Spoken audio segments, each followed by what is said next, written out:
Sweden நாட்டின் மன்னன் 11வது Charles அடிக்கடி தன்னுடைய தேசத்து மக்களோடு நேரடியாக பேசி பழக விரும்பினான். இதற்காக தன்னுடைய ராஜ உடையை மறைத்துக் கொள்ளும்படியாய் சாம்பல் நிற கோட் ஒன்றை அணிந்து கொண்டு வீதிகளில் மற்றும் மக்கள் வேலை செய்யும் இடங்களில் போய் மக்களின் நிலையை கண்டறிந்து கொள்வான். பல நேரங்களில் நீண்ட நேரம் மக்கள் யாருக்கும் அவன் யார் என்று தெரியாது. ஆனால் அந்த சூழ்நிலைகளிலே அவர்களுடைய தேவைகளை பூர்த்தி செய்யும் வண்ணமாக செயல்படுவான். சில நேரங்களில் விவசாய வேலை செய்கிறவர்களின் அனுதின வாழ்க்கையில் கலந்து கொண்டு அவர்கள் ஆச்சரியப்படும்படியாக தன்னை யார் என்று வெளிப்படுத்தியிருக்கிறான். நம்முடைய ஆண்டவர் நம்மோடு உலாவுவதை விரும்புகிறார். அவர் நம் நடுவே உலாவுவார் என்பது எத்தனை பெரும் ஆசீர்வாதம் இல்லையா?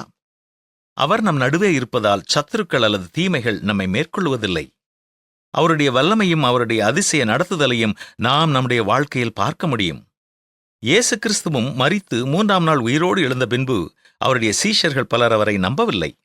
அப்படி நம்பிக்கை இல்லாமல் அவர்கள் பேசிக்கொண்டு சென்றபொழுது இயேசுதாமே அவர்களோடு நடந்து சென்று வேதத்தில் அவருடைய மரணத்தை குறித்தும் உயிர்த்தெழுதலை குறித்தும் சொல்லப்பட்டிருக்கும் பகுதிகளை அவர்களுக்கு விளக்கி காண்பித்து அவருடைய நம்பிக்கையில்லா நிலைமையில் இருந்து அவர்களுக்கு நம்பிக்கை கொடுத்தார். இன்றும் கடவுள் எங்கே இருக்கிறார் என்று நீங்கள் கலங்க வேண்டாம். அவர் இம்மானுவேல் என்று பெயர் பெற்றவராய் நம்மோடு இருக்கிறார். நம்முடைய தேவைகள் அவருக்கு தெரியும். நம்முடைய கஷ்டங்கள் அவருக்கு தெரியும். இதை உணர்ந்து நாம் அவருக்கு நன்றி சொல்லும் பொழுது அவருடைய அதிசய வழிநடத்துதலை இன்றைக்கும் நாம் பெற்றுக்கொள்ளலாம். என்ன, பெற்றுக்கொள்வோமா?